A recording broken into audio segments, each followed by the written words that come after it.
Will the defendant rise along with counsel? Madam Clerk, you may publish the verdicts. Thank you, Judge. In the Circuit Court for the Ninth Judicial Circuit in and for Orange County, Florida, State of Florida versus Casey Marie Anthony. As to case number 2008 CF 15606-0. As to the charge of first-degree murder, verdict as to count 1, we, the jury, find the defendant not guilty, so say we all, dated at Orlando, Orange County, Florida, on this 5th day of July, 2011, signed foreperson. As to the charge of aggravated child abuse, verdict as to count 2, we, the jury, find the defendant not guilty, so say we all, dated at Orlando, Orange County, Florida, this 5th day of July, 2011, signed foreperson. As to the charge of aggravated manslaughter of a child, verdict as to count 3, we, the jury, find the defendant not guilty, so say we all, dated at Orlando, Orange County, Florida, this 5th day of July, 2011, signed foreperson.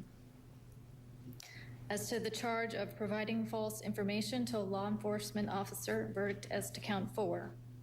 We, the jury, find the defendant guilty of providing false information to a law enforcement officer as charged in the indictment.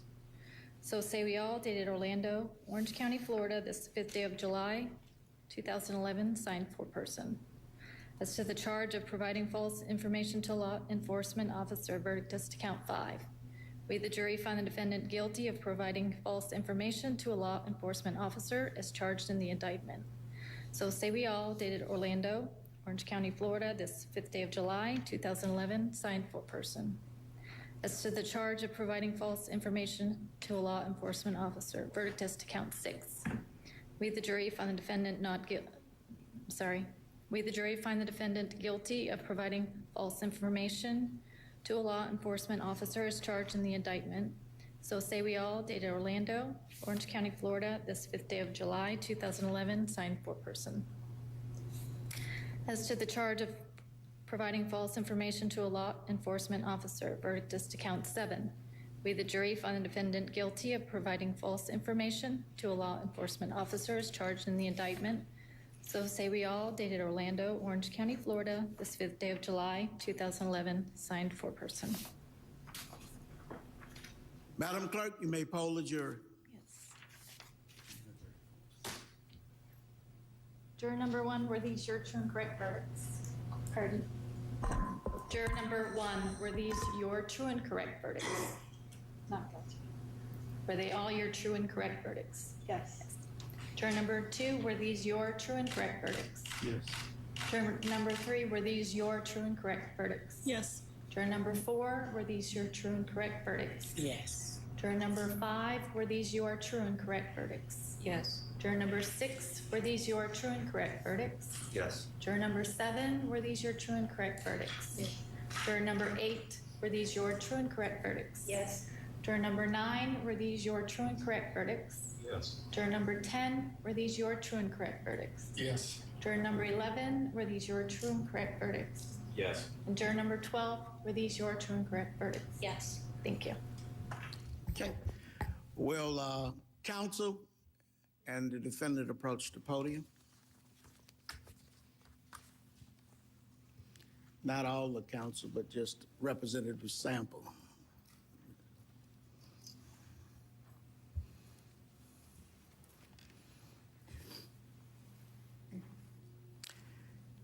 Casey Marie Anthony, a jury of your peers, having found you not guilty as to the charge contained in count 1 of the indictment, murder in the first degree, at this time I will adjudge you to be not guilty. As to count 2, the crime of aggravated child abuse, a jury of your peers having found you to be not guilty, the court will adjudge you to be not guilty of the crime contained in count 2. As to count 3, aggravated manslaughter of a child, a jury of your peers having you found you not guilty, I will adjudge you to be not guilty of that count. As to counts 4, 5, 6, and 7, providing false information to a law enforcement officer. I will adjudge you to be guilty of those counts in order that you be fingerprinted here in open court at this time.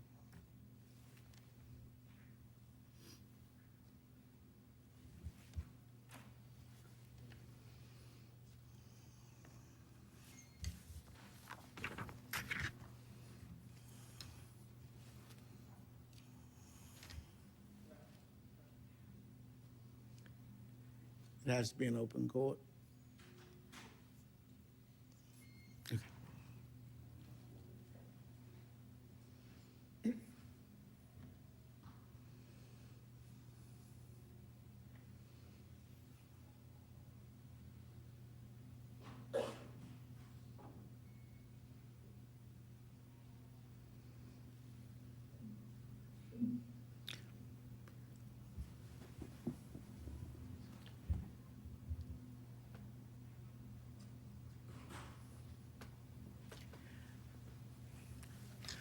Okay, Mr. Baez, Mr. Mason, will you be prepared to go to sentencing Thursday or Friday of this week? That's your pleasure. Thursday's good. I'll wake up about it.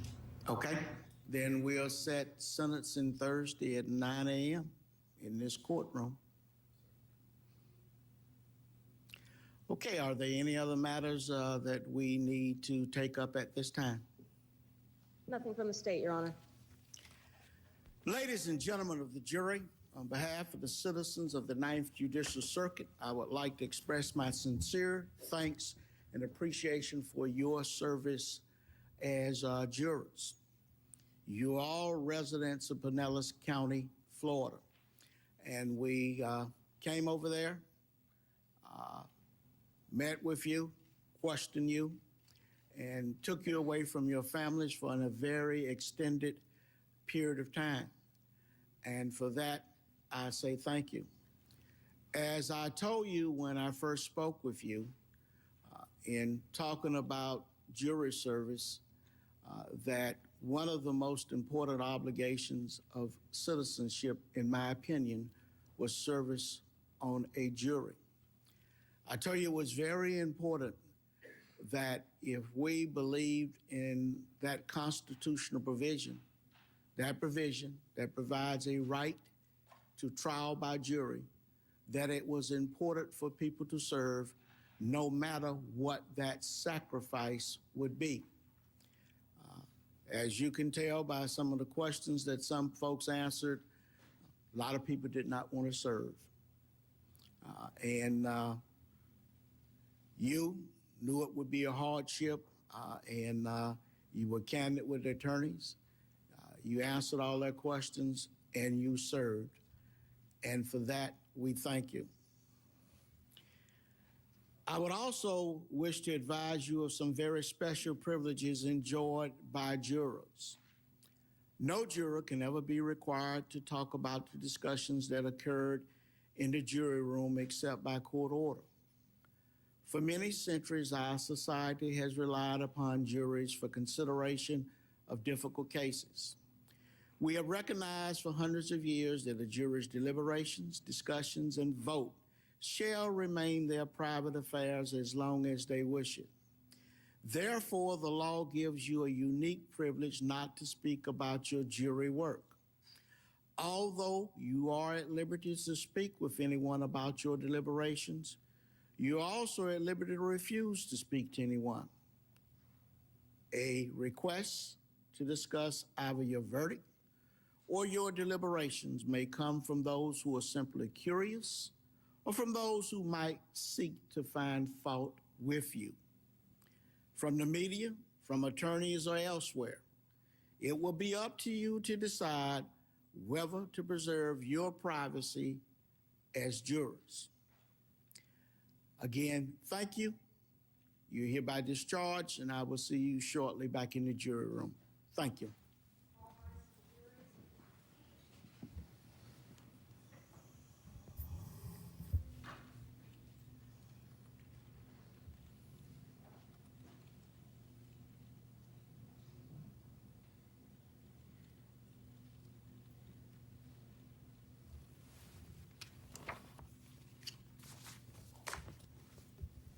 You may be seated. This court is in recess.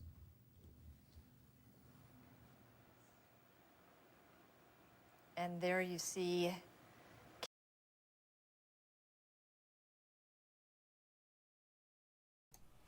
So I hope everyone's really like hyped up now. Everyone should be hyped up. All right. Whoops.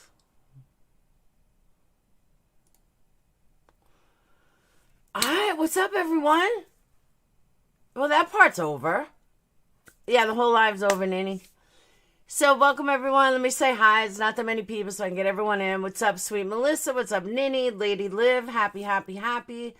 Stacy Marie, Nadia, IB Elf, Katia, Val, Kat, Makeup Mobster, Sweet Melissa, Handsome Henry. I like that.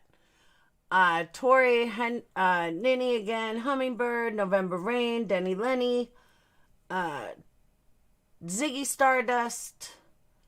I know I saw Mustang Sally, Bonnie Carol, Muppets and Manilow, Sweet Melissa, Kat, Ninja Mama,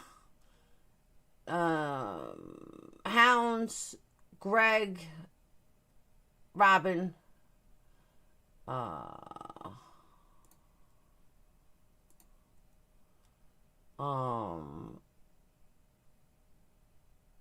Ninny, November Rain, Tinkerbell, Tinkered Bell from Australia. What's up, Audra? Hey, Rob. I know Rob's lurking. What's up, Banana Seat? I think I got everyone so far. What's up, Just Angel? Pat B. All right. Oh, hold on.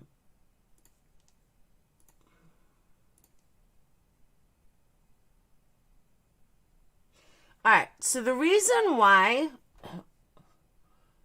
Pat get blocked? At least it was Hi Ninny.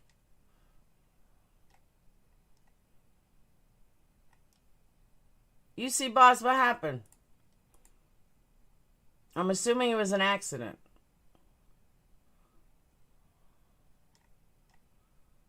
Don't worry, Pat. There was an accident. All right. It's a big stuff. So as you guys know, Casey Anthony... Oh, I know what I was going to do. Hey, Kim. Casey Anthony falls under the most notorious for Florida. No, it was UC Boss. I don't know what happened. Like, all he said was Hi Ninny, and he got timed out. But UC Boss is usually a pretty good mod, so I think it was an accident. Alright. So I understand, listen, I understand a lot of people are pissed. And a lot of people believe, this is why I was excited to do this. A lot of people think that the jury was wrong. But there's a couple things that not everyone realized. And I'm going to get into all that. Let me do this first. Hold on.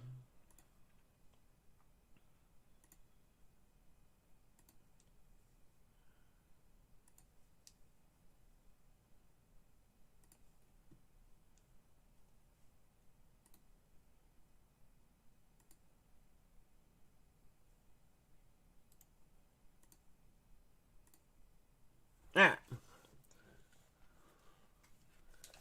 I did some research beyond reasonable doubt the other day, and that is way different than I thought it before. Exactly, and that's a lot of people. A lot of people think that she should have been convicted, hands down, she never had a shot. But there's a lot of stuff that people don't realize. Like the big chat box. Yeah, UC Boss, I know you're a good mod. That's why I was... Yeah, you're Blue Cat. I gotta add some different mods.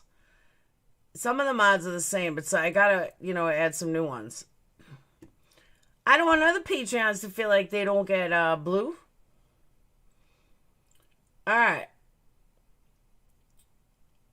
I dropped you a link.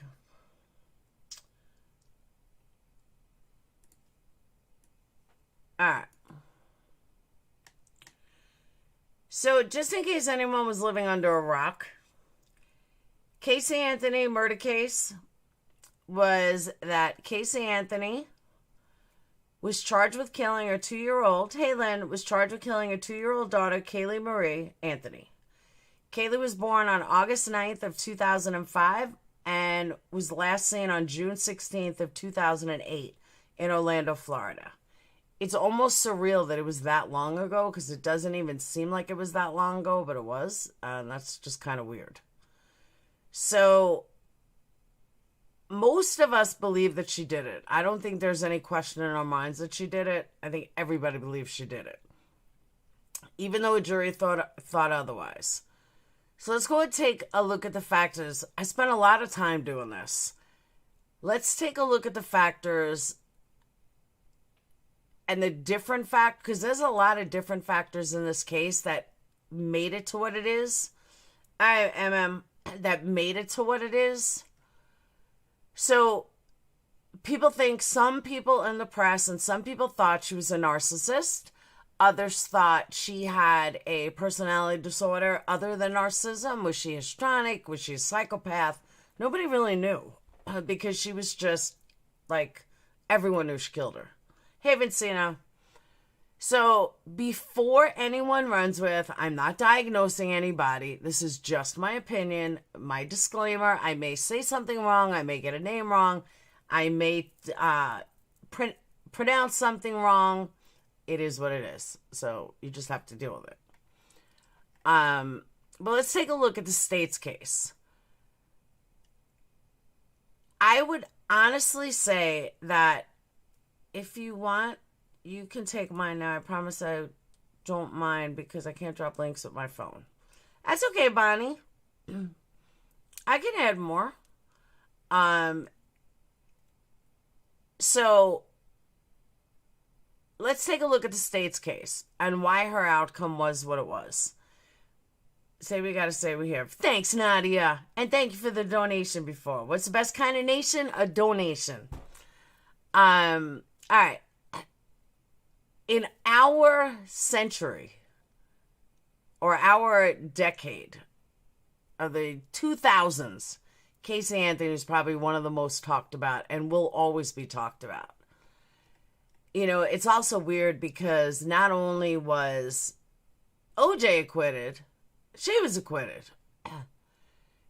So the question that's been stirring on everyone's mind for the longest time, did she do it? Did she actually do it? And if she did do it, how in the hell did the jury let her go? Okay, Kim. So I've never made it a secret to talk about my opinion on why the jury let her go. But I'm going to talk about it more later on. Let's look at the point of view from when this case started. July 15th of 2008, when Cindy Anthony called the police and reported that her granddaughter was missing for 31 days. She also reported that a dead body smell was in her daughter, Casey Anthony's, car. Now, interestingly enough, she backed away from that statement when she realized what she was saying. Whether a lawyer got involved or not, that we may never know. But she said that it smelled like somebody died.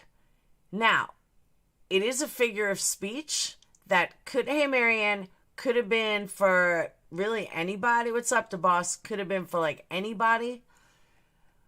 But she later said it was a figure of speech, but that's not exactly what she sounded like on the 15th.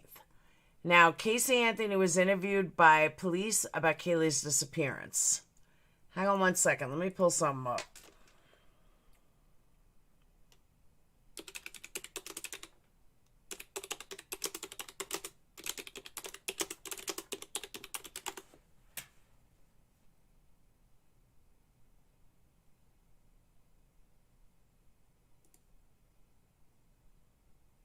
Found my daughter's car today, and it smells like there's been a dead body in the car Grandmother Cindy Anthony made a pair of 911 calls today, and it smells like there's been a dead body in the car. Okay, so that was her 911 call. That was like the actual call. So when that's when she was interviewed about Kaylee's disappearance, an investigation. She would be charged with first-degree murder, aggravated child abuse, and aggravated manslaughter of a child, and this was in October of 2015. There was some other kind of events that occurred in between these two dates. So there were like check fraud. Remember, she was like partying and stuff. There was check fraud that was unrelated to this case and some other things. But in terms of the major things she was charged with, the day after the phone call that Cindy made to the police, and then again in October. In December, in a wooded area right near their home, I think it was like 5 miles or something, 15 miles. I might be wrong, but I know it was close. What's up, Lady Liv? In a wooded area near the house, Kaylee's body was discovered. So going into the trial, which didn't start until 2011, that was 2008. 2011, there were really two theories on what happened. Hold on. I'm losing my notes.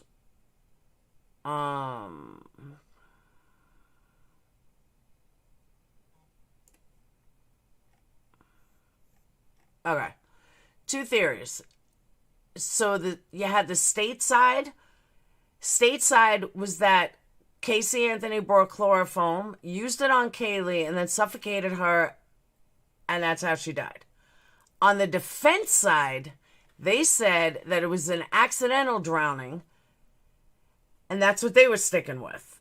The trial took place from May to June of 2011. So now taking a little bit into the details of a state's case, you could kind of see now. Is there anyone here that didn't watch the trial? Because the trial was very interesting. It was an exciting trial. What's up, ATX? It was a really exciting trial. So it was pretty straightforward. They brought witnesses. They said that there was evidence of a decomposing body in Casey Anthony's car. They had some hair that could have been, hers.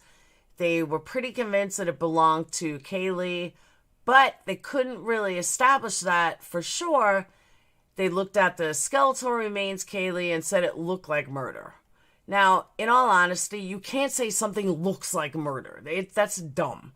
Like, okay, this looks like someone's cheating. Doesn't mean he does. But any one of you guys that know me for a long time know I hate circumstantial evidence. Hate it. I want to see real.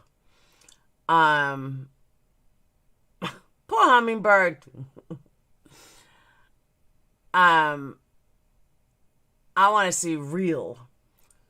So now we go into, if you guys remember, there was she was partying, she got tattoos, she hung out with a boyfriend. Pretty suspicious behavior from her.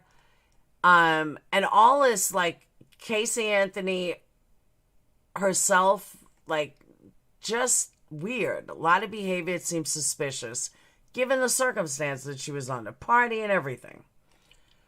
She was going out. She was having sex. She was doing everything a free mom does, or not even a single mom, a free mom, one with no kids. She got a tattoo, and she already pretty much believed that Kaylee was dead, even though she didn't know. Kaylee was supposed to be missing, living the high life with Nanny Gonzalez. We all know that was bullshit. So she almost didn't even seem like she was aware or care what happened to her daughter. So Kaylee was missing, so all of this was used by the state to build her case.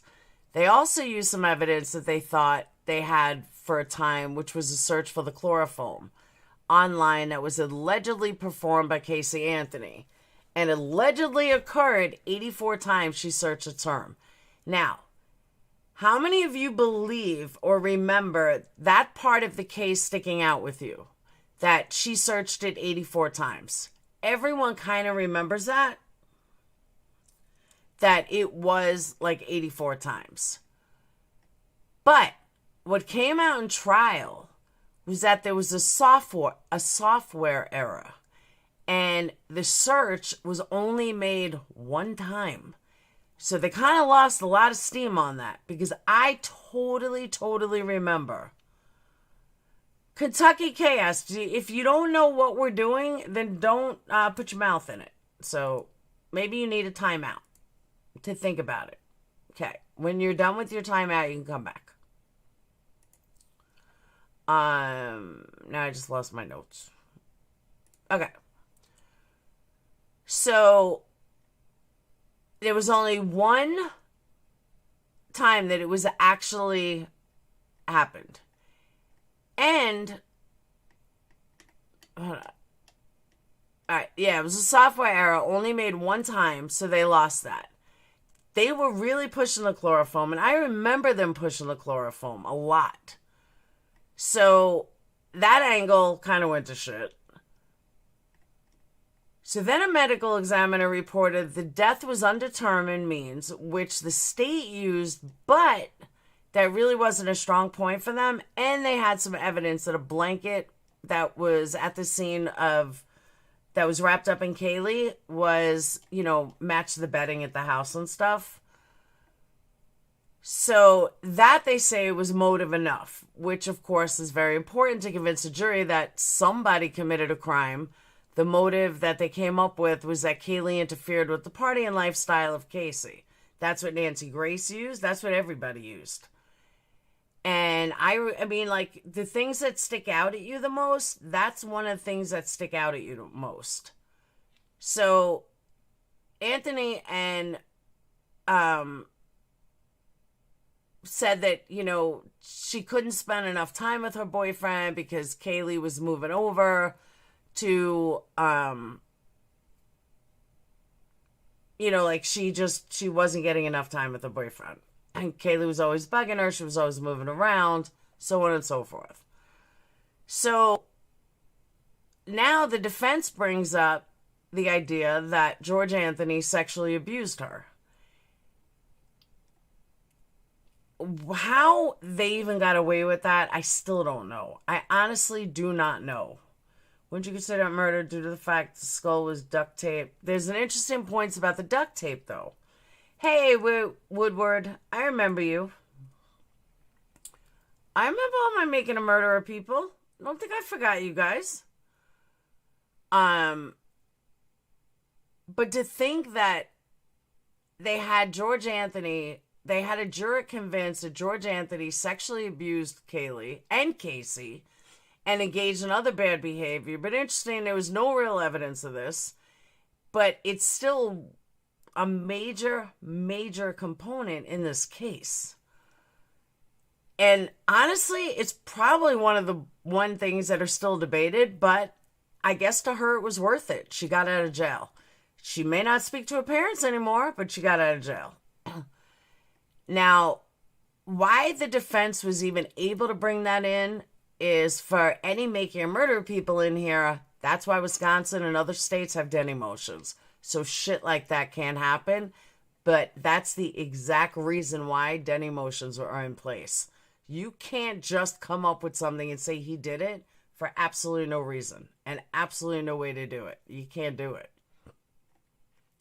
So it really should have never even been brought in the courtroom at all. So they got that in, and it wasn't even taken out of the trial to the jury. They also brought up a defense that there was no DNA in the car, and under the theory of the crime, maybe, just maybe, there should have been, which I think is kind of a good point for the defense, really. But they then had a forensic pathologist come in and reject the prosecution's claim that the duct tape was used to kill Kaylee and that this was part of the state's defense. So the theory was that the duct tape was used for suffocation, that they were going to suffocate her. That was the defense. And that prosecution's case. Well, the forensic pathologist kind of threw that one out because he said that it was not used as part of suffocation and that the tape was probably placed on Kaylee's mouth and nose after the body was already decomposing. They also brought up a point that there was no way to know who searched for the chloroform And then right at the middle of the trial, they went on to say that Cindy Anthony actually took responsibility for looking that up. Said she was looking for a chlorophyll and then looked up chloroform because she thought they might be connected. So she was, apparently concerned about chloroform because the bugs and pets were eating vegetation. Now I'm going to pause right there from my notes and I'm going to ask you guys, for anyone that's a mother, would you take the fall for your child? Would you cover her track in looking up what's online? Would you do that for your child?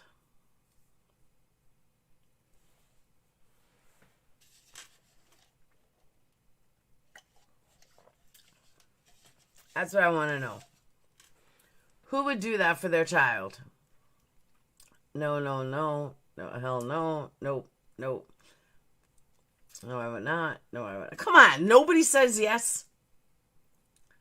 There's not a person I would say yes.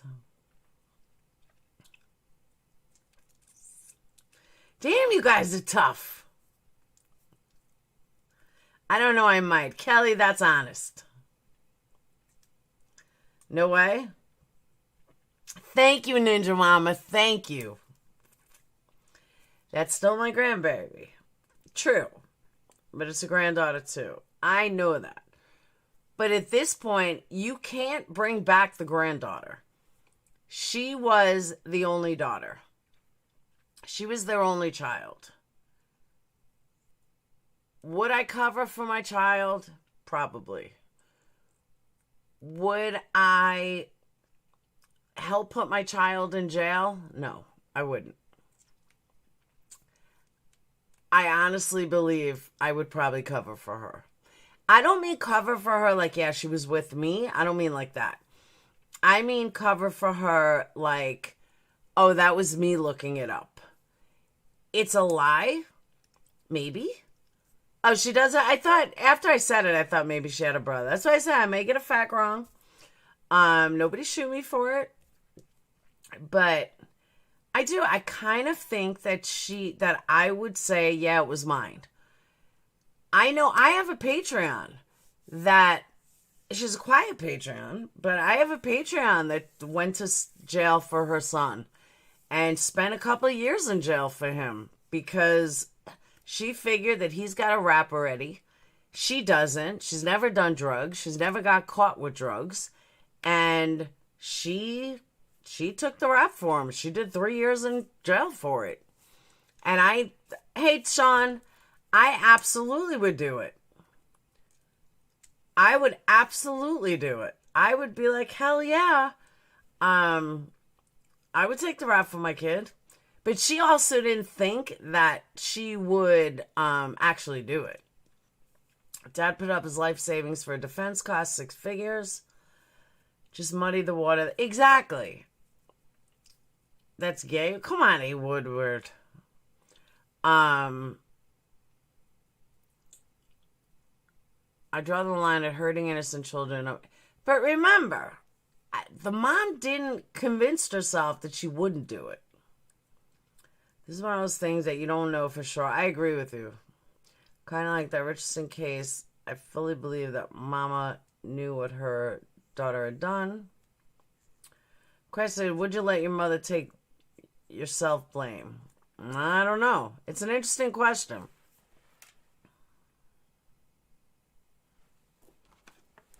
Hang on one second.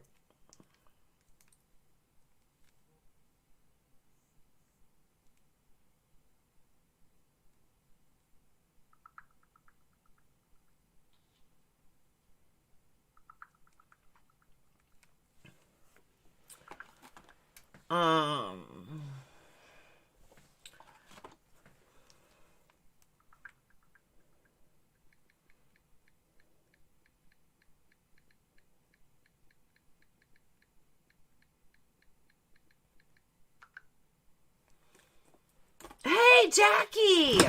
Whoops. Jackie, my girl! Alright. So that kind of took apart. Let me go back to it. that kind of took apart the the chloroform case. Even though everybody kind of knew what was happening, everybody saw what was happening, you have to go with the evidence. You have to go with the evidence. You just have to. So now they lost traction there. They lost traction on the software era. And they kind of lost the rest of it with Cindy Anthony's testimony saying that she did it. That's how, think about if you're on a jury. Forget your personal feelings. When you're on a jury, you can't think, oh my God, I know they did it because I'm saying they did it. No, it doesn't work like that. If you're going to say that you did it or you're going to do it, or you are a prosecution, you need to make sure that your every fucking T is crossed and every I is dotted, or you're done. So we all know that in all pictures and stuff, she seemed like she really was a good mom. And she was always smiling. Nobody said anything bad about her being a mom, including the ex-boyfriend. Hey, Letha! Nobody thought about her being a bad boyfriend. A bad mom, because even the boyfriend said she was a good mom, even though he didn't really see her much, but she was always happy. She was always happy. Kaylee was always happy. So it was kind of hard. So when you have a good mom, you got to sit there and think to yourself, you know what? I don't know if this is enough motive to commit the crime. The prosecution proved that Cindy was lying about the computer search, though. It doesn't matter. To a jury, it doesn't really matter so much what they think. It's what the jury thinks. So the defense theory, like the final theory, is that she died in an accidental drowning that was covered up by George Anthony, the grandfather. So they weren't necessarily saying that he was involved in a criminal act at that level, but it was accidental. And the sexual abuse, of course, they were alleging a criminal act. Prosecution rested on June 15th. It always seemed fake to me how happy she acted. I don't know. So later the defense rested. Between the prosecution and defense, there are over 100 witnesses, but Casey Anthony was not among the witnesses. She did not testify in the case. So as the case went to the jury, I think that most people in the case were expecting a guilty verdict. I think everybody was, with some sort of homicide, whether it be a first-degree murder, second-degree murder, third-degree murder, something. There wasn't sexual abuse. That was what Josie Baez threw out there to make everyone think there was. But one of the homicide-related charges, turns out to the jury, found that Casey Anthony was not guilty. On any of the homicides related to the case, just providing the only thing that she was charged with, was convicted of, was providing false information to law enforcement. So she was convicted of 4 counts of lying to the law enforcement, sentenced to 1 year per count. But when you take into account how long she'd done already, she walked. Because she was in there 3 years and she had good behavior. So she was released shortly after the verdict. So what turned out to be a very surprising verdict among the entire world. Hey, Andrews, to the entire world.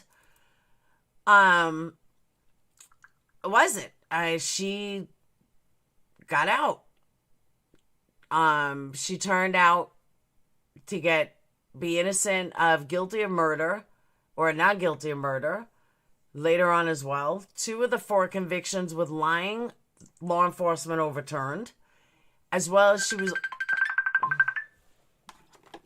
Hold on, it's Sage.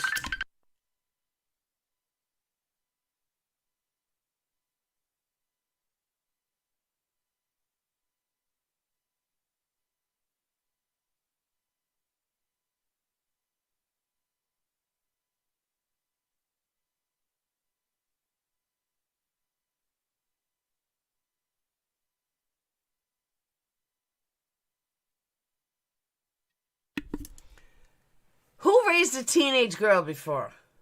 You just want to strangle them.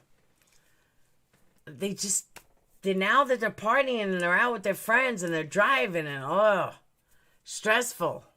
Calling out, Mom, I'm gonna be late. Is that okay? We're watching a movie.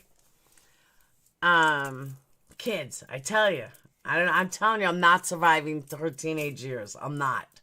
I am so not surviving it. Sage. That was Sage. I'm just not surviving it. 2 of them? I have 2 of them, and only one's a girl. Alright. So, 2 were overturned. And when everything was said and done, that's pretty much all that happened. She got 2 counts. It was the most ridiculous trial ever.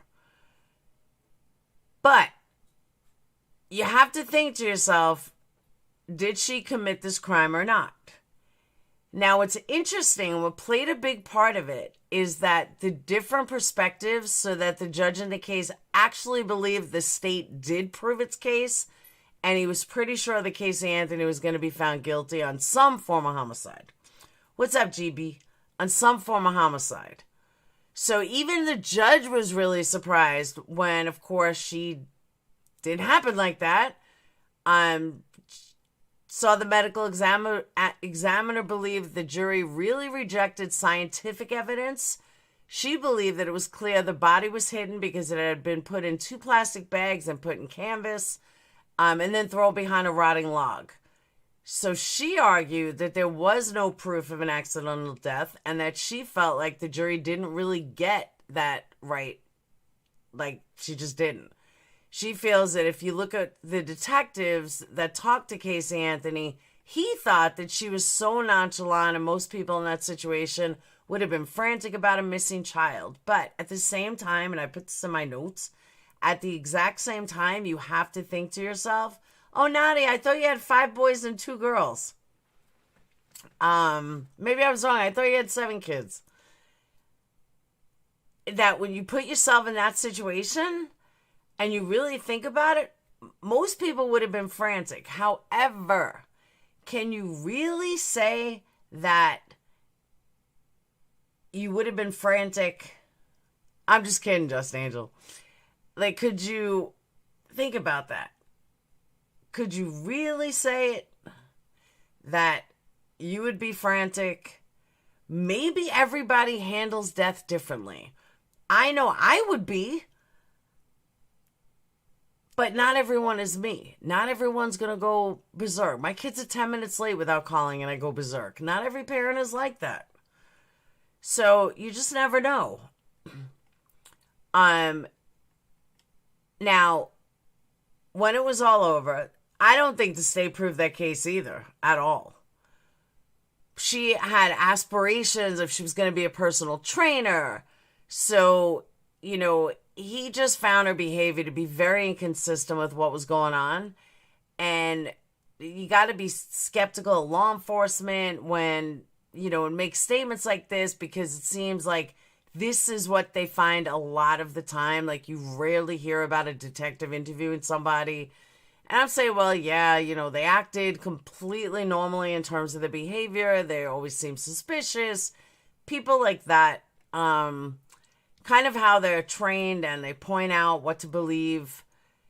Discrepancies between what's going on with their behavior and how they have no mental health training. And I see this even in private court. In family court. Cops cannot say that this one's, is a narcissist or this one's this. People forget that. Judges, juries, and cops, they come into a case. Like, think about this. They're coming into a case. They don't know anything about you. They've never seen you. They've never met you. So if you're calling your ex a narcissist, they can't see that. They see 2 people standing in front of them. They don't know your history. They don't know anything about you. That's the problem in court. Or, they say like, oh, a white man will get out faster or something like that. But, is the white man dressed nice? Everything with a judge is a 5-minute elevator pitch. And if you're not in sales, you don't know what I mean by that. 5-minute elevator pitch is you go into an elevator, whatever your career is. You go into an elevator and your idol is in that elevator. Instead of being a blabbering idiot, what would you say to them to sell yourself to that person?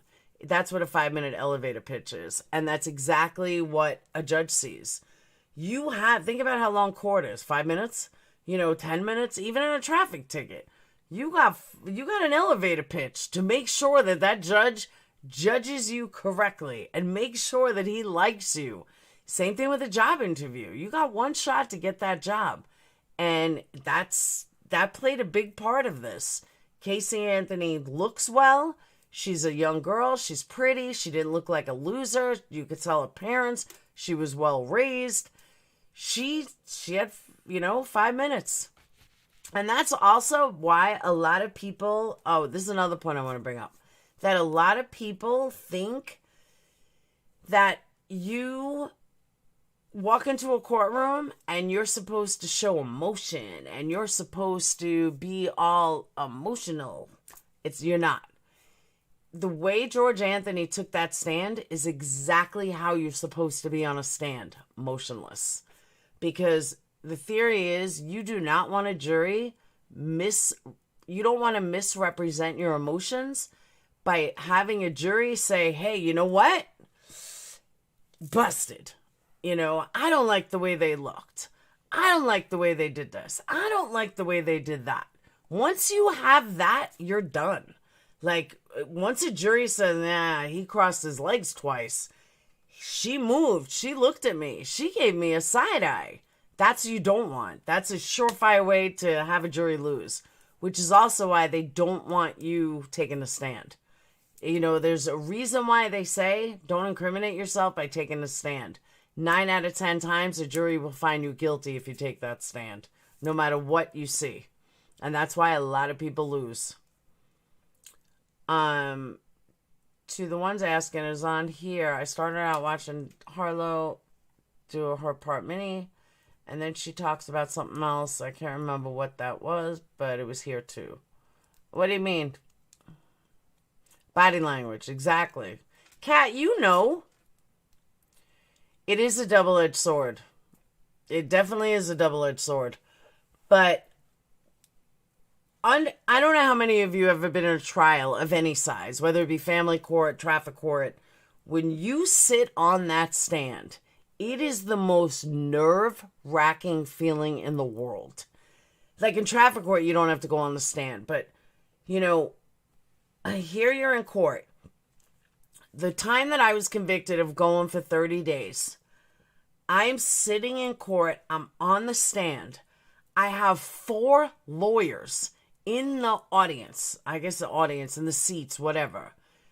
2 of my old attorneys and 2 of his old attorneys are all sitting there. While we have 2 of my now attorneys. This is all for family court. 2 now my attorneys and his 2 attorneys plus an assistant. I'm in court. I'm looking dead at him. He's the last fucking person I want to look at with his smirk and his lawyers and his hotshot lawyers. And it was almost like everybody knew it was going to happen except me. Like, why were all our old attorneys there? So, but it's so nerve-wracking because you get nervous. And when you get nervous and you're on a stand and you have a jury there, that jury's going to look at everything you do, every move you make. Like, my lawyer kept kicking me under the table. Stop making noises. Stop making expressions when I was sitting, at the table. Stop making facial expressions. The judge is looking at you. Judges look at you or a jury looks at you, and every eye roll you do, everything you do, they catch.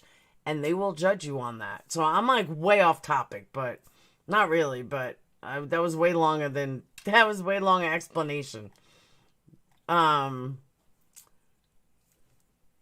have done something because she's free. Who? Who, me? Now, mine was family court. Alright. So,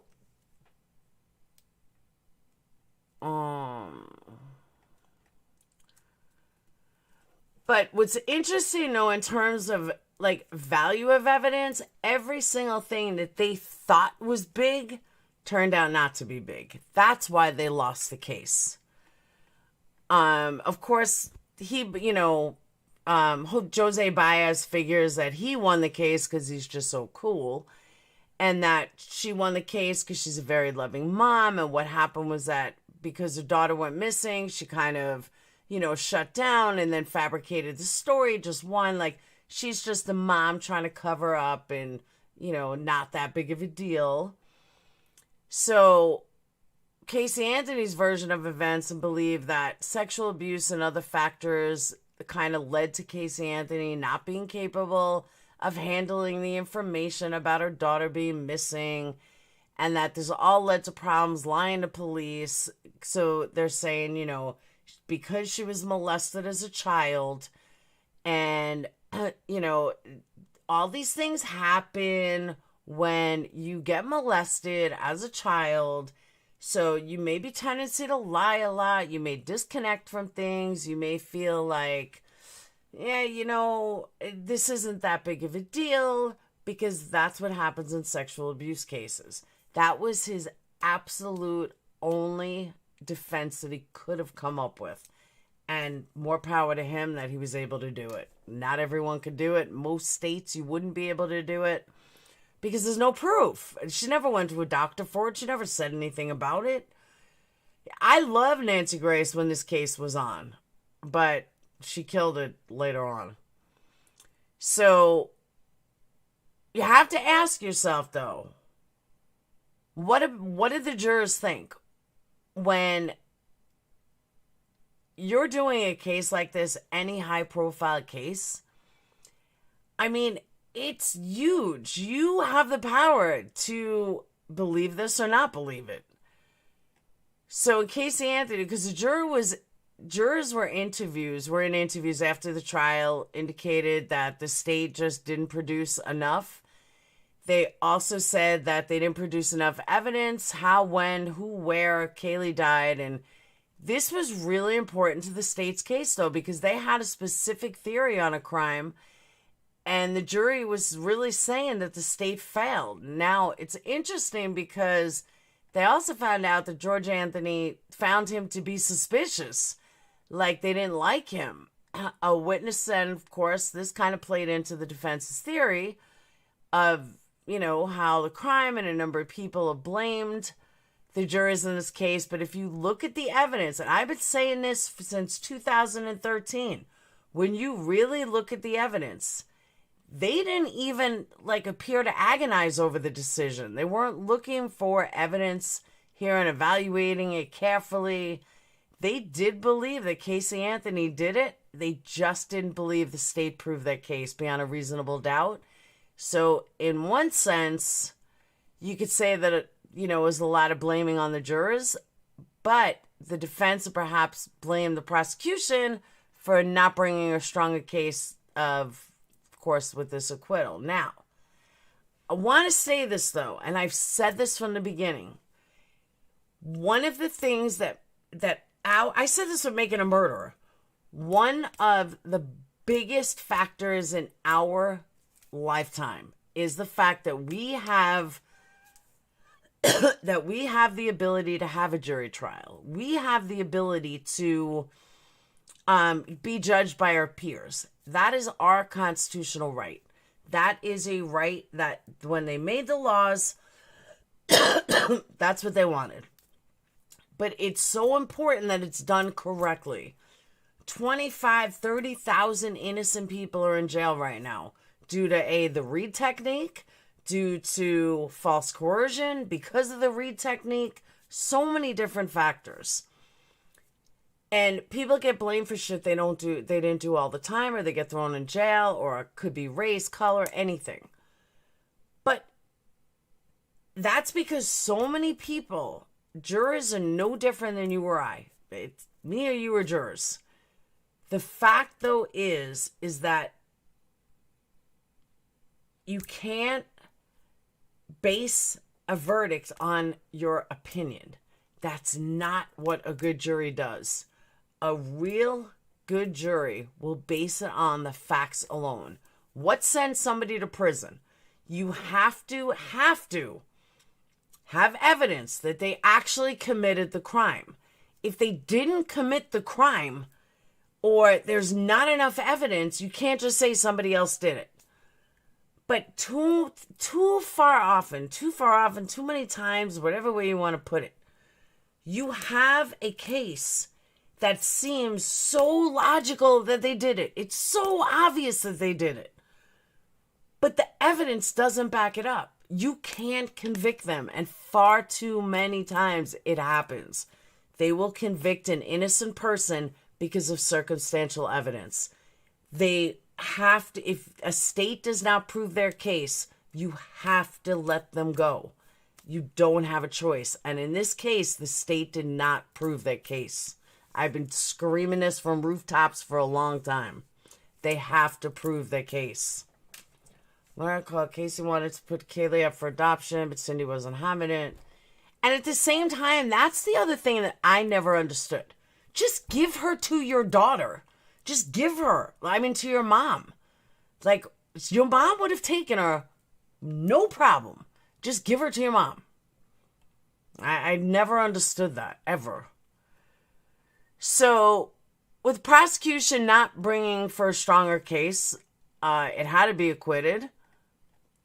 And she cannot ever be charged again for the murders. Top Mom could never be charged for the murders again under double jeopardy. If anyone doesn't know what double jeopardy is, double jeopardy means that you can, in America, I don't know about other countries, in America, you cannot be tried for the same crime twice. So she was charged with murder, homicide, any of it. She can never be charged with it again.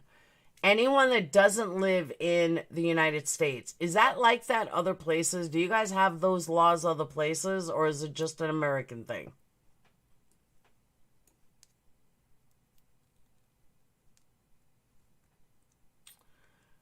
She works for an attorney that was on a defense team. She researches evidence for him. How ironic is that? Yeah.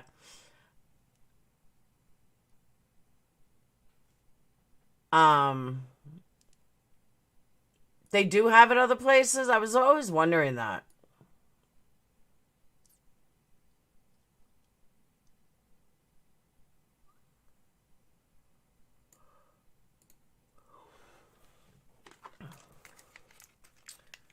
I wish they would have went with second degree. At least she'd have gotten some. I don't think so.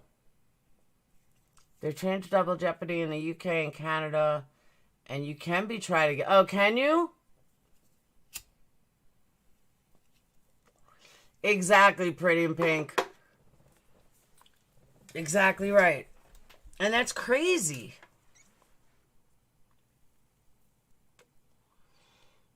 It's just crazy. What's your take on my previous comment on double jeopardy? I didn't see it, honey. Let me go look.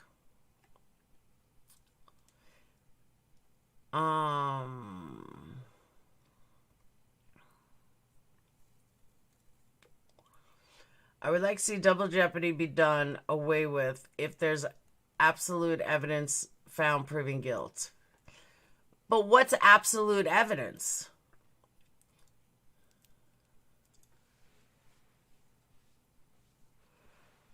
She could never be tried with murder or manslaughter. But I get what you're saying, Pugs.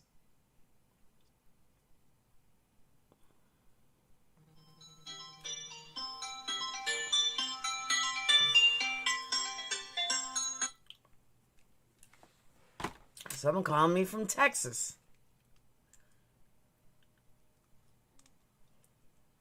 Could she have accidentally murdered her by bad actions like overdosing unintentionally? Possible. There was absolute evidence they would not need double jeopardy. That's true too. No, but I think he's saying like after the fact. It's J.R. Ewing. I was thinking maybe it was my boss, but it's not.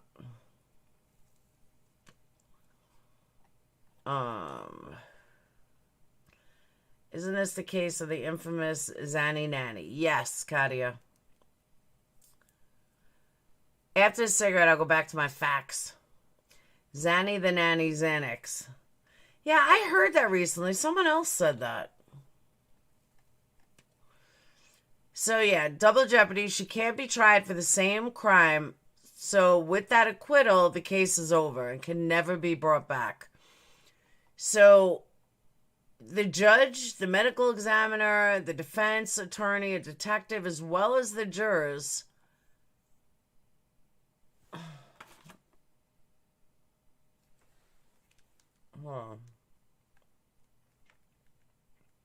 No.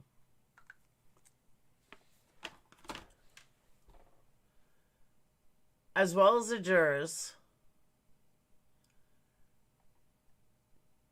point of view of two mental health professionals that I believe are both psychologists who were hired to assess Casey Anthony, and all their notes from depositions are available online. One was like 149 pages. There's another one that's 298 pages. So, I mean, it's a lot to go through. I have not read through all of it, but it's a lot to go through. But the one thing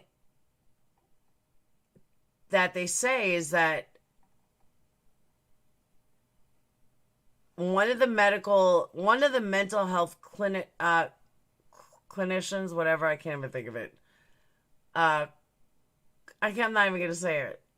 One of the mental health people gave her an MMPI, and the result was normal. So that means that MMPI, which is the Minnesota Multifaceted Personality Inventory, and actually is considered the gold standard for personality assessment, especially when you're talking about pathological personality traits. That they use it to screen law enforcement and other people that would like be in sensitive positions, FBI agents, that kind of stuff. So it's not perfect. Nobody said it was perfect. Do you think George could have been the father of Kaylee? Absolutely not.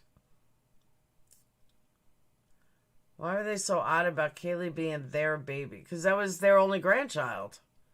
No, her brother was ruled out as father, but not sure. Believe me, it wasn't him. But you want to know something, Marianne? The fact that you asked that, Josie Baez did a great job. That's why. So the fact that you even had to ask that only further proves that Jose Baez did an amazing job. So even though it's not perfect, just talking about from a deposition perspective, it's fairly reliable and it's really considered like a valid instrument for their behavior. So we saw from Casey Anthony, in terms of the way she behaved, like during when Kaylee was missing, Jose Elias. And then moving over to what we see with the MMPI really doesn't make any sense. You think that one of the accounts has to be wrong. Her behavior during the time when her daughter was missing is, pretty well established. But on the other side of the MMPI is reliable and valid. So it's tough. Maybe the administration was not scored correctly. Maybe something was changed. Maybe she was coached how to answer it. Nobody knows. So it could just be a random error. That seems to be probably not likely. But she was acquitted of murder. So we don't know she did that. But we don't know she didn't. And we know, one thing we do know, she definitely had this really fucked up behavior. I mean, her daughter was missing and she was completely inconsistent with a normal result on the MFPI. Just really makes no sense. I mean, it doesn't. So another interesting point about their first deposition is the clinician said that even if he believed what Casey Anthony said, just took her at her word, there would still be no mental disorders present. So even if we look at the MMPI and say that, okay, it was scored incorrectly or she answered, to get away with it, but Or even if she wanted to get around it, if she wanted the, like, distortion of the response, somehow they were built in where she beat the test. Even if you go by what she said, no mental disorders evidence, and you look at the... Hold on. Lost my notes. And if you look at the deposition, that this first guy, clinician, has a moderate to high level of skill. He seemed pragmatic, logical moving. And now the next clinician, the one that was in the 298 page deposition, it's a little different than the other one.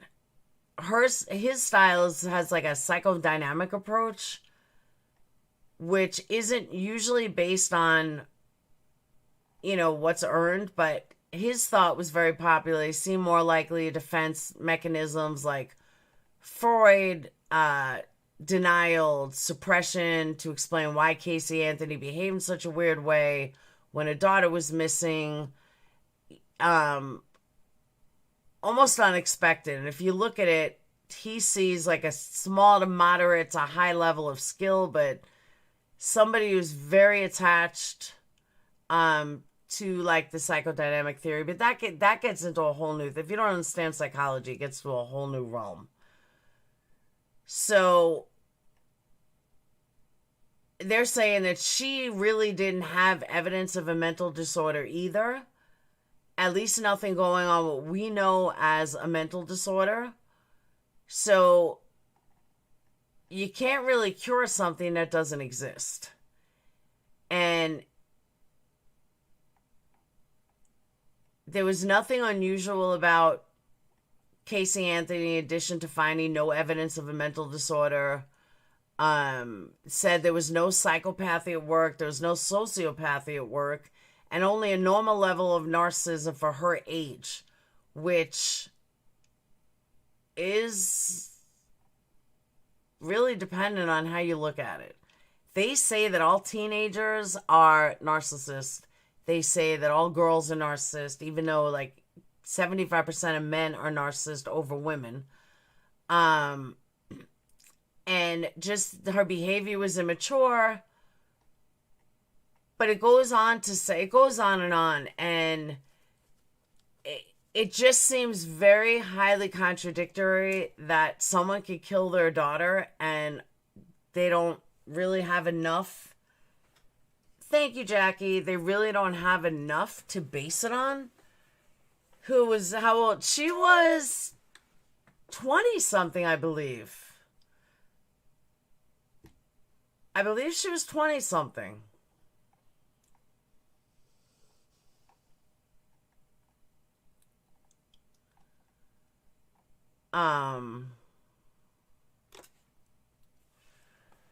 And when you think about, when you sit back and think about, hold on, so now my cigarette went out. Hold on.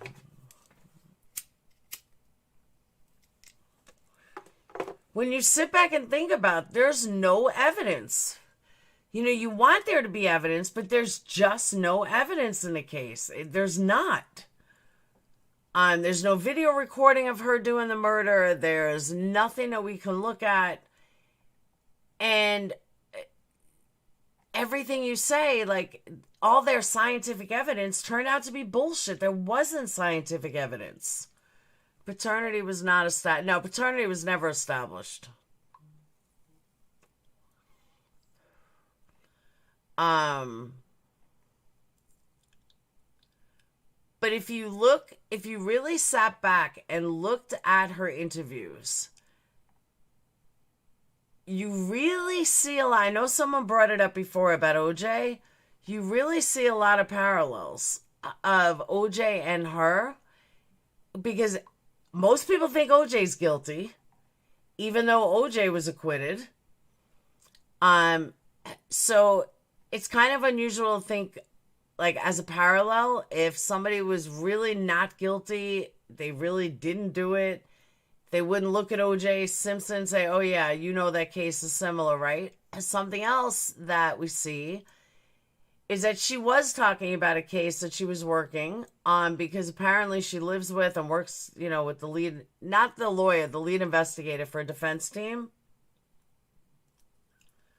So she helps him do research on cases, and she was talking about an individual who's accused like a DUI manslaughter and how she looked at him and thought that this is a kid that almost lost his life for something that the state couldn't definitively prove that he found. And that's just a very interesting way to look at it. And again, it's circumstantial evidence. We all know I can't stand circumstantial evidence. Hang on.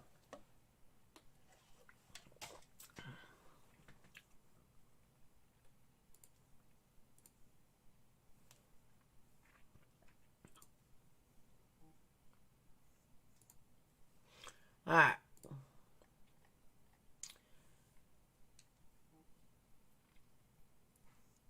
I mean, if somebody's really not guilty, if somebody was falsely accused, your thoughts on case... I'm going to get to all that after. Hold that question, GB.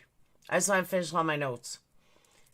That if somebody was not guilty, if somebody were falsely accused of murder, would they run into the street or wherever they were allowed to run, but they run out and if I'm a microphone and say that the state can't prove beyond a reasonable doubt that I did it, is that really what somebody who's not guilty says?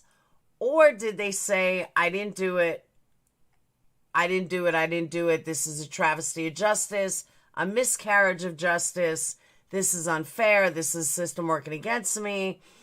Instead, she seemed to take a different angle, which, as you guys know, the state couldn't technically prove that case. So she sees this thinking, like, it's pretty interesting when you think the same interview says that she's lived that experience firsthand and she, didn't do what she was accused of doing.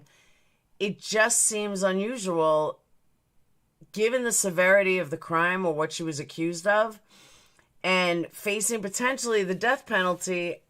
Her daughter was dead. And all of this, she's kind of thinking, I didn't do what? I was accused of it. Just seems kind of like a weak statement given the severity of the charges.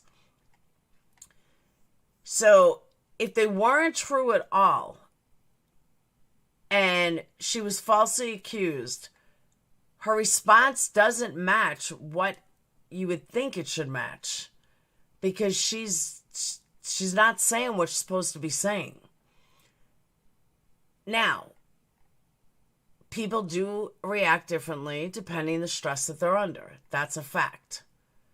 So after the fact, as well as what happened before the police were called, so we have to be careful again when kind of interpreting some of the things, bits of information, because you just don't know, and you don't want to base it on circumstantial evidence. Do I think she should have been charged with second-degree murder? Yes. Or first-degree murder? Yes. Do I believe she did it? Yes. If I was on that jury, would I have... oh, my eyes hurt. Would I have convicted her? No.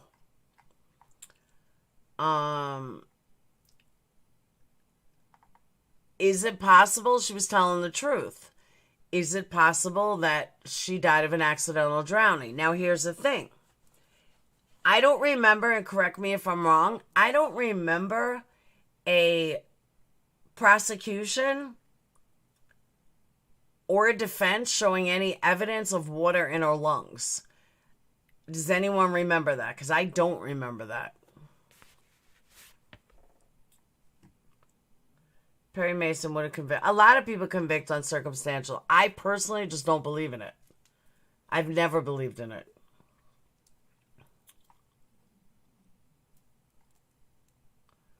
I think she had a less charge, she would have been convicted.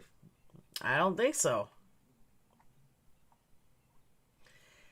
But to be honest with you, everybody in this case has a theory on it. We do. Everybody's got a theory. It's just a matter of, will we run with it? Will we go with it? but we saw more evidence than allowed. They cut too many breaks. She was decomposed, scattered. Oh, that's true. It said the baby's body was so close to home, yet it took forever to find. No lungs, she was skeletal. That's right, I forgot. Skeletal remains outside during a lot of rainstorms. Even if it was accidental, someone put their precious baby in the dirt with duct tape over her mouth. I agree. I know, she had no lungs left. I realize that.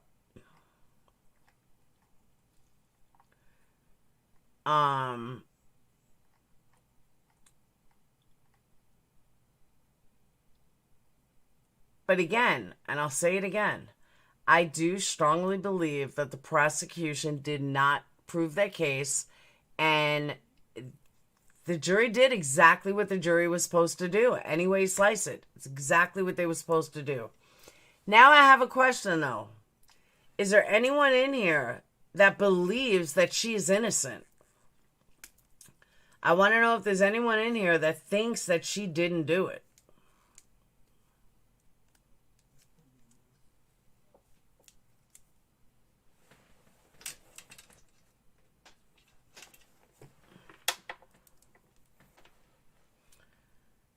What was the prosecutor's name? I have no idea.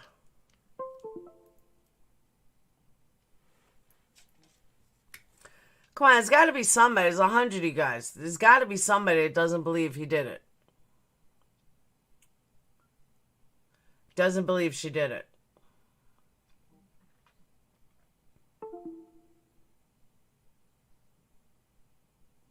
Jeff Aston.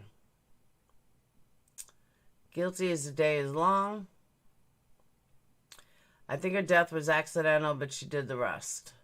Pugs, that was not accidental. I near the anti-home Marianne, like a mile or two away. I think Saturday night was actually Xanax, and she gave it to her so she could go party, and she accidentally killed her. That's possible, Anita. That's definitely possible.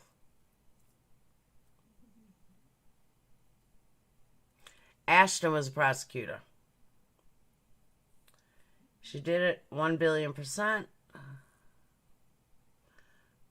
Where did the idea of chloroform come from? Well, I believe they found chloroform on the duct tape, and that's when they started searching the computer. I believe. Don't quote me on that. I think Casey only has empathy for herself. So everyone believes she got away with murder. They're 100% convinced she got away with murder.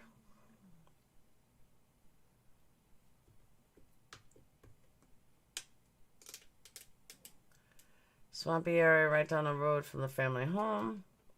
Tape around her face was very telling. She was a thief too. Speaking of thief, GB had asked me about how she lied about the police. I don't know what she expected. Like, when she lied to them, I don't know what she expected from them. Did she really think that they were going to cover? Linda Diane Burdick was the lead prosecutor. Thank you, Marianne. Yeah, I was just wondering if anybody thought she was guilty. I mean, innocent. She lied too much. Why lie so much if you have nothing to hide? Habitual liar.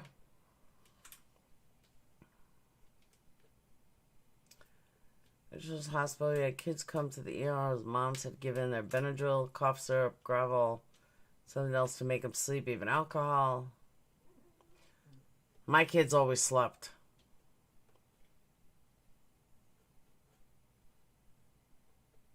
Smell body is so distinct that they said it smelled like corpse. Once you smell, you never forget. That is true.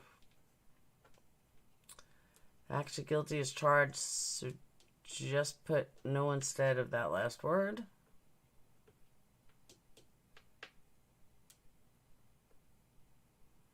Thoughts on bias, just point blank, outlawyer in the prosecution. I think he did a great job. Whether you like him or not, he still did an amazing job. And he was like, he wasn't even a big attorney. He was like a small attorney. But he did a great job. You can't deny it. Oh, Pixar Exploit. That's why I said I couldn't remember. I was focusing, when I was doing my notes, I was focusing more on the trial aspect because so many people don't understand why the jury were not guilty. That's why I took it from that angle. Forgot to add murderer to that title. But I did. A lot of people focus on the jury and how the jury got it so wrong. And my whole point of tonight was showing that they really didn't get it wrong. They got it right. And if I can get through to one person to base a jury on the evidence and not on anything else, then my job is done. Wasn't that one of the first? Yeah, it was. He was like a public defender almost. He was not a big attorney. He's now a big attorney, but he was not a big attorney. Now, here's the other question I've always said. Then I'm going to shut down because I got episodes of Dark to watch. Here's the other thing, though. What I have a problem with is that we'll never know if he made up the story about the sexual abuse or she did. That's something that we don't know. She could have been the one to tell him that. He's not going to go to her mom and ask her. He's going to run with it because he doesn't want to know the truth. He's going to run with it. That's exactly what he did. So now she has to ask herself, is her freedom worth it? Was her freedom worth it or not? She did, in my opinion. Live 1 hour from the house. Tomorrow I found my daughter's car today and it smells like a dead body in the damn car. Because remember, her daughter was missing too. She didn't really talk to her daughter. Baez sure did get Aaron Hernandez off in double murder. I think he coached her. It's possible. Got him off in double murder and killed himself. Narcissus gonna save himself and not care about the dad. That's true too. But I've always wondered that. Did it come from him or did it come from her? Did she concoct this story and he just ran with it, or did he coach her into story? One of those things we'll never know, so it doesn't matter. It's just something that's always bothered me about the case.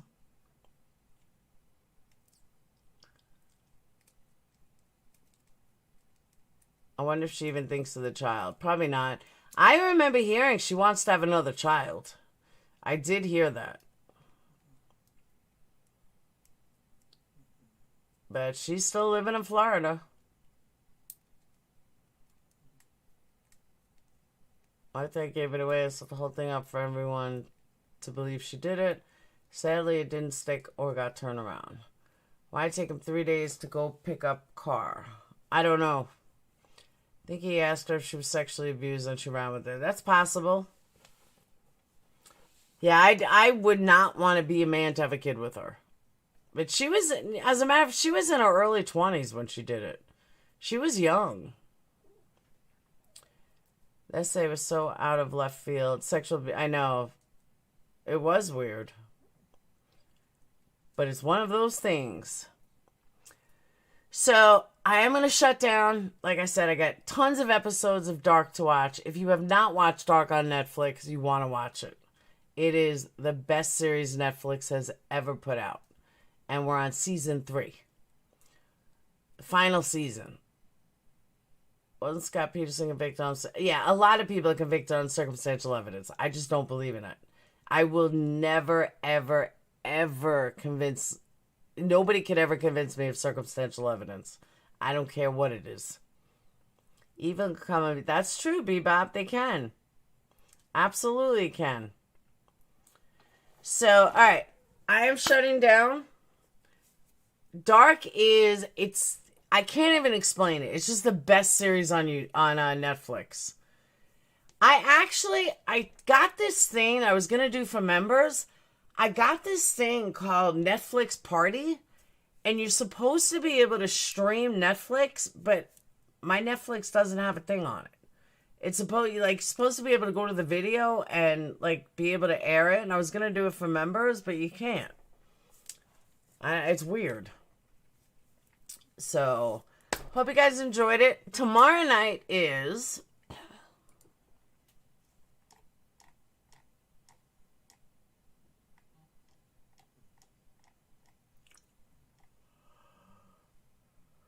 Georgia, the Atlanta child murders. String of murders of young black boys terrorized Atlanta families from 79 to 81. Slayings have been attributed to Wayne Williams, an aspiring talent scout and record producer. However, Williams was never tried and convicted of any child murders, but rather in the deaths of 2 adult men. Investigators, including famed FBI profiler John Douglas, believe the forensic and behavioral evidence points conclusively to Wayne Williams and the killer of 11 young men in Atlanta. Strong DNA evidence from hairs found on the body of 11-year-old Patrick Balazar linked to Williams and his family dog.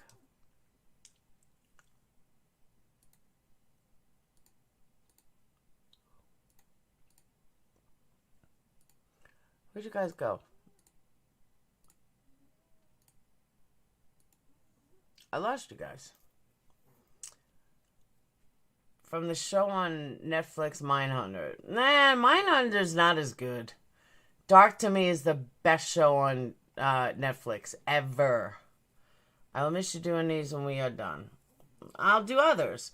You know what it is, Bonnie? I'm kind of using this as like feeling it out, how I want to do true crime videos. Do I want to just upload videos? Do I want to do factual? Like I'm using this series to feel out how I want to do it. Oh, Kat, you would like it. You got to start at episode 1, season 1, though, or you're going to get lost. Like, every single episode ties into other episodes. I was telling you about the Idaho case. You're going to... Oh, that would be awesome, Soul. There's an interesting case on phone Kansas City. If you're going to Kansas... Nah, I don't go anywhere near Kansas City. I am going to take Dave to that murder house, though. Probably Saturday, before we come home. So, alright. I will see you guys later. I want to thank you, Jackie and Nadia, for the super chat. I say you commit a crime, then do a live back. I think it's a good idea, Nadia. Kat will get me out. Right, Kat? You get me out of jail. Kansas is a BTK killer. Is that what someone just asked me? Is Kansas?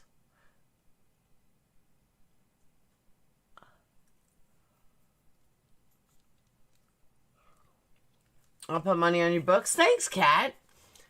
I thought you'd like get me out. Damn. Nah, but like I said, I'm using this series to figure out which direction I want to go, how I want to do it. That kind of stuff. So, I'll see you guys later. Peace. And don't forget to watch Dark. And if I figure out this stupid Netflix party thing, then we could do movies. And legally. Like, totally legal. So, I just got to figure out how to do it. I don't know why it's not working. So, alright. I will talk to you guys later.